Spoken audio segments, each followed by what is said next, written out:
pin you down, Yeah. but they should have more things in place. This is something I wanted to get from you. Well, you're right.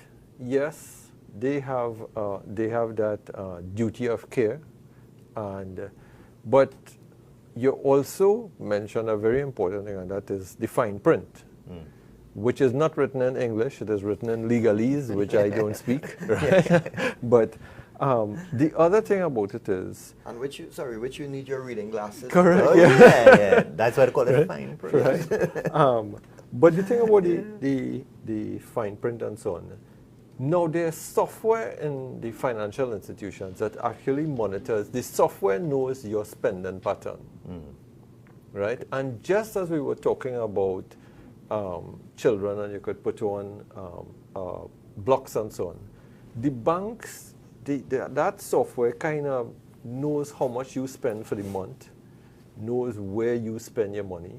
This is how they could track money. You know, people think if they go in one bank and they deposit so much and they go in our next bank and our next branch, and the software tracking you, not people, right? And that's how they could tell if you exceed the amount. Similarly with your credit card, is the software that tracking the credit card.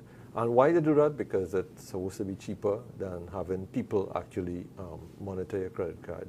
But that doesn't take away, the fact of the matter is that while the banks have a duty of care, your money, the best person to care for that is you.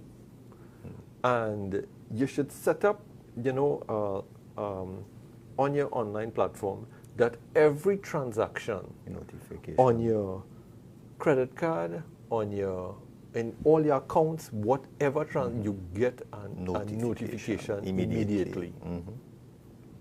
Right? So if there's a glitch, as happened with the price mart issue recently, or whatever it is, wherever that glitch is, you get a notification so that you're informed right away, and you could take some type of corrective measure, whether it's going physically or whatever it is. Also, I want to say that there's a little number at the back of your credit card, a telephone number, in case of emergency. If you lose your card, or if you're in a foreign country, there's a 1-800 number if you're in a foreign country, and there's a local number as well. Make sure that you record that number, that telephone number, and your credit card number. In the event that you lose your credit card and you're in a foreign country and you're stranded, you could call that number. They will stop your credit card and they will give you a replacement, whether it's a MasterCard or Visa, whatever. You could get an emergency replacement right away. So things like that. Don't just, put everything to blind trust in the technology. Take some responsibility for yourself as well. You are speaking about the ultimate check and balance, Yeah. which is yourself. Yes, as sir. you started off, you need to Correct. reconcile your bills at the end of the Correct. month. Yeah. Well, it doesn't have to wait till the end of the month, Yeah. right? You could do it as regular as Yeah. possible. Gentlemen, there's but one minuscule droplet of political blood I have in my system, right? So I want to touch on something which is topical. Yeah. It is in the political domain, but I don't expect political responses. We saw with the ransomware and TSTT. First, you had from the headlines, you would have seen that TSTT said, well, no data breach. Yeah. And then you saw something saying TSTT says sorry. And then you hear about some 1 million, if I remember correctly, customers' information is now on the dark web. Yeah. So it means, ladies and gentlemen, that your information, namely your name, your address, your ID card number, potentially, I don't know if there was any credit card information associated with any of the names, I'm not sure. Very well. But that information is now lodged on what we call the dark web, meaning it is out there. People who can log into Criminals this, to use, yeah. they can access your information. Dinesh Shambali lives at Lightpole 100 Monroe Road, Kunupia. Yeah. Right? This is where you can get him. This is his home. And so it goes like that. And what I wanted to ask you, gentlemen, this now, I know, and this is what people would want to hear from experts. Do you think that TSTT handled this data breach? We're using them as an example. Yeah. Because you have other entities, as I have mentioned, the AG's office, PriceSmart, other entities. But in this case, we're using the most topical and one where we know that data has been lodged in the dark web. Yeah. Did they handle it properly? Because we need to know that, look, this is what should be the blueprint when something like this happens, and is it that TSTT did, or at least attempted to do something immediately to deal with it? So I don't know which one of you would want to take a If I crack want at to that. just say from the governance point of view, that is a textbook case of how not to handle it. Nothing could be worse. And we'll But agree in with what that. way? We'll In agree what with way? that. People's data, their confidential information was breached. First you said no, then you said it was old data. Well, whatever it was, but you know, this is confidence in the organization, but I mean, that to me is what you call a cover-up. You're not letting the population and the victims of this data breach know exactly what was the data that was breached. How you understand? You've put the one, from what I've read on this, is 1.2 million. So if I just, you know, extrapolate, that 1.2 million, that is the population of Trinidad and Tobago. The people who, let us say our population is 1.4, the other 200,000 must be children or something like that. But then it means that everybody's data was breached. It was a lot, yeah. Right? And you didn't inform people, you know, A, B, and C, whatever. What was my data? What was your data? What was your data? Do you need to take any corrective action on it? You're still going along like, okay, trying to sweep it under the carpet. What could be worse? Now, Darren, is there, based on this, we will come to the economic impact if we still have time. But Darren, is there a need in your assessment to have laws to deal with what we have been speaking about today on the program, including TSTT and that kind of ransomware cyber attack? Do we need to have laws, and what is the nature of these laws? Maybe you can speak to, if possible, anything that can be patterned from what we see in other jurisdictions. And the answer to that is a resounding yes, Yes. right? You know, laws help govern a society, and it allows us to not, you know, just govern willy-nilly, right? One of the first things that should be put into place in terms of legislation is mandatory reporting of breaches. Because consider this, there have been breaches that have been happening way back when. Yeah, way back. Not just last year, not just year before, way back when, of similar large scale in terms of information being on the dark web. And it never reached the It never front reached lines, the headlines. you or me, Yeah. much less, you know, the rest of the citizens, right?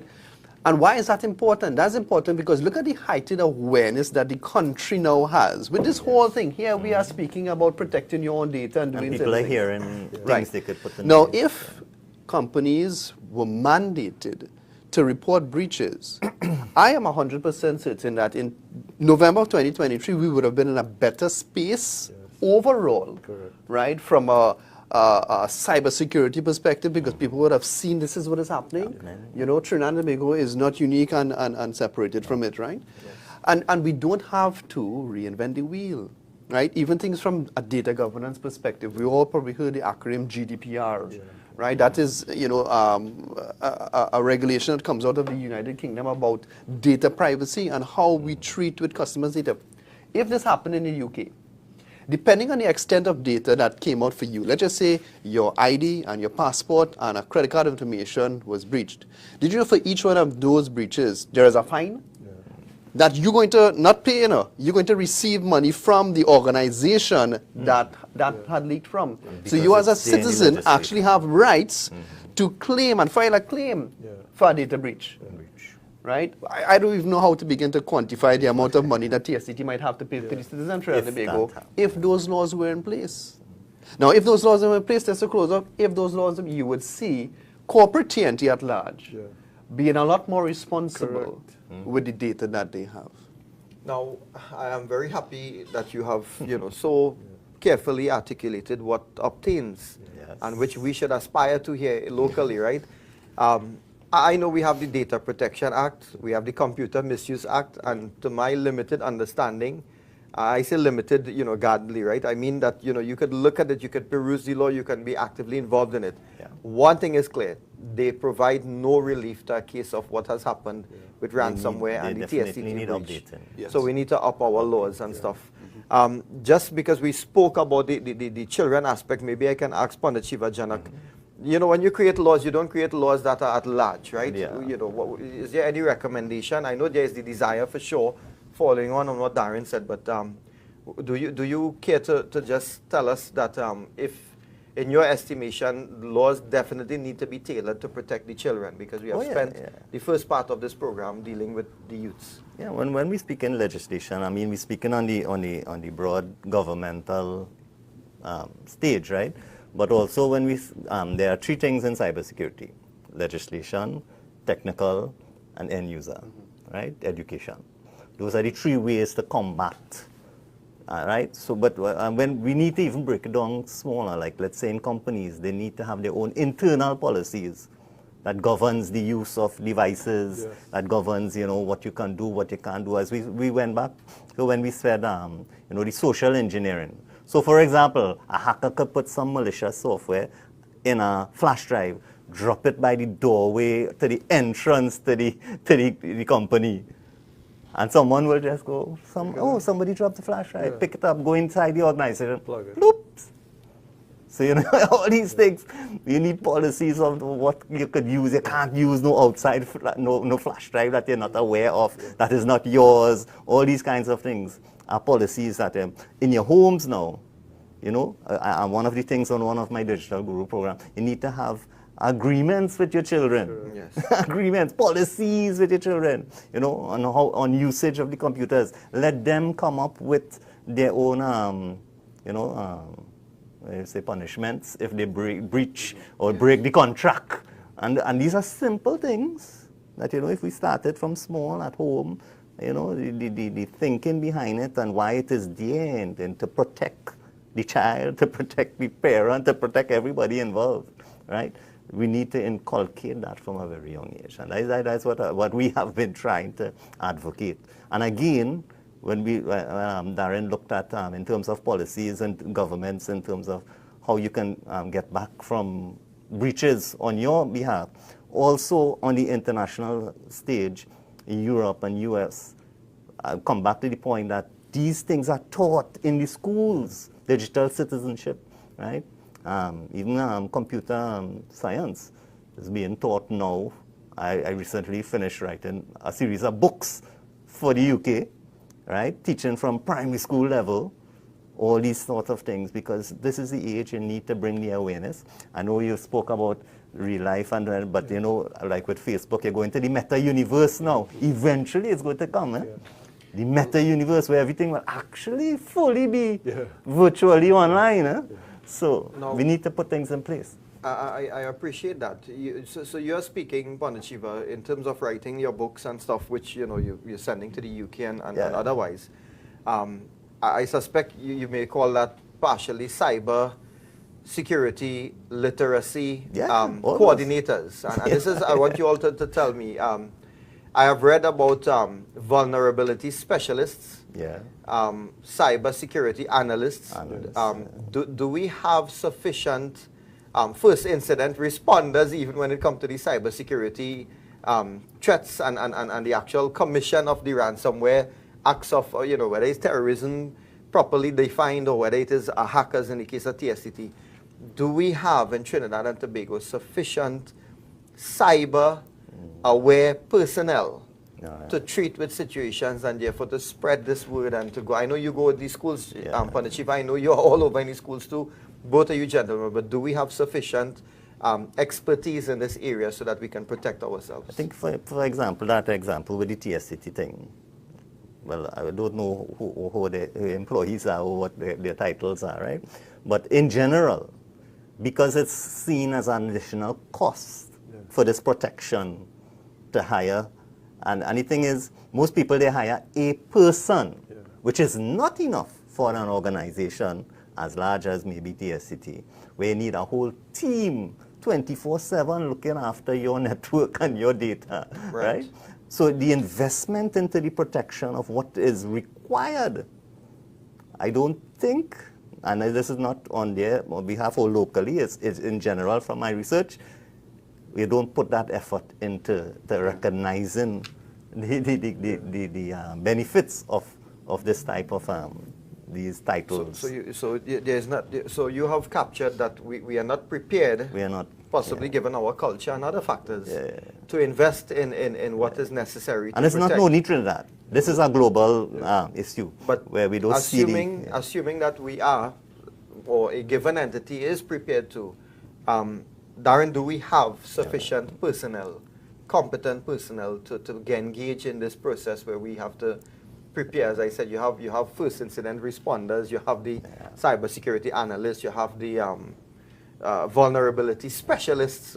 Do we have those, that kind of expertise? That skill set. Yes. Yeah, if the skill set exists in Trinidad and Tobago, Yes. and the answer is yes. We actually have some very highly skilled individuals who can treat with a breach from, ground zero all the way up to recovery and get your business back up and running, right? I think what, Pandit Shiva is referring to is whilst we do have those individuals who might be acting like a consultant, in the individual organizations themselves, who will need to hire these people. Yeah. They don't see the importance. It's like insurance. Yeah.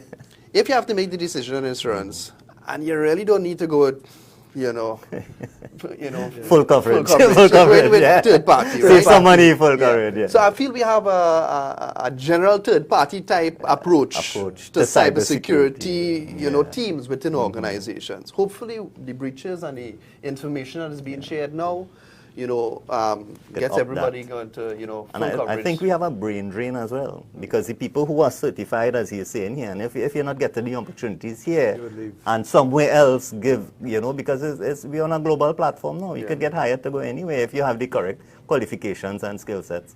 What we have seen, however, within the last couple of weeks, a lot of jobs being advertised by many organizations in the cybersecurity area. So, maybe it's a change.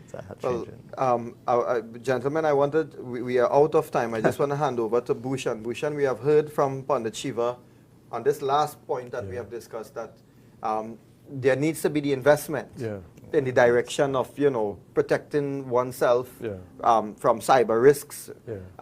We have heard from Darren that we do actually have the personnel. We have the expertise available, but people are going the third-party route, right? They are not willing to go fully comprehensive in terms of protecting themselves. I give you the last comment. If you could just wrap up in a minute and a half or so. Well, what would you advise? I fully agree from the insurance perspective, and just exactly what is insurance. Insurance is that you diversify your risk. Insurance is the contributions of many for the misfortunes of a few.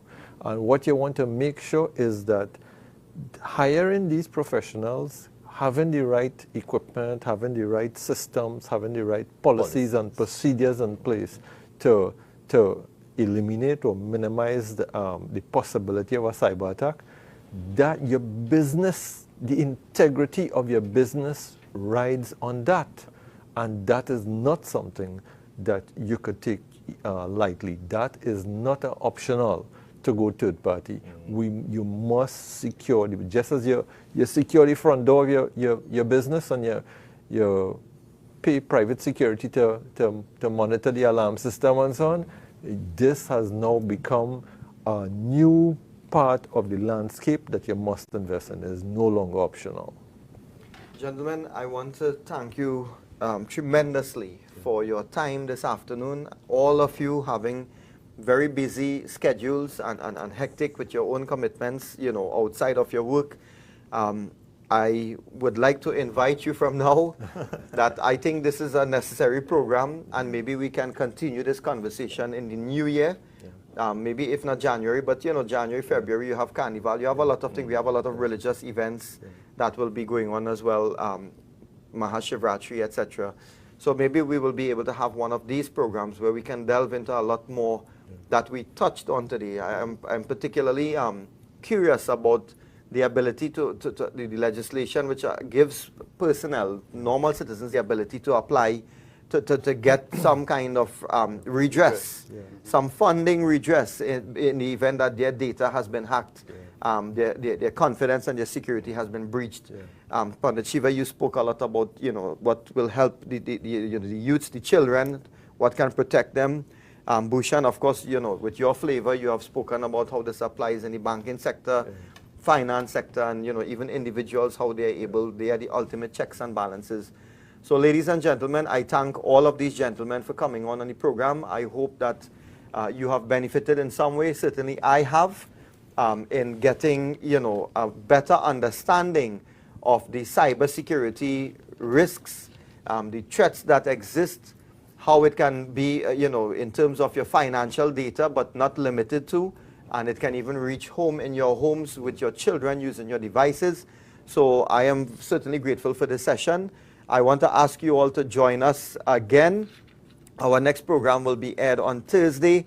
I know it's early days with Jagaran, the awakening, so from time to time there may be just a little variation in timing, whether it is 4 or 4:30, but I ask you to bear with us that all of those things will be hammered out. I invited these gentlemen for, 3:45 and telling them that it was 4 o'clock, but we were really starting 4:30. Let me thank Josh, Bimal, Vivek, Francis, the whole technical team that have been here, my own support team, Darren and Karen. And so, ladies and gentlemen, most importantly, I want to thank you, the listening and viewing audience. I want to thank the executive members of the Sanatan Dharma Mahasabha, led by the President General and our Secretary General. And with this conclusion, I wish you safety, security, cyber security, and all-round security from the threats of crime that is existing in our country. I really hope that everyone can have a safe and secure, happy Christmas period that we are about to enter into. Thank you very much, ladies and gentlemen, and please join us on Thursday. Sitaram. Join the United National Congress for the Monday Night Reports on Monday, 27th of November, 7 p.m. at the Aranguez Community Center. Featured address by political leader, the Honorable Kamala Prasad Bisesa, together with Senator Anil Roberts, former MP Jack Warner, MP Saddam Hussein, Councillor Raquel Ghani, Neil Gosain, and Councillor Amit Suknanan. The Monday Night Reports, 7 p.m. on the 27th November at the Aranguez Community Center, Mahilal Street. Live on IETV and IE Radio. Come together to secure your future with the United National Congress.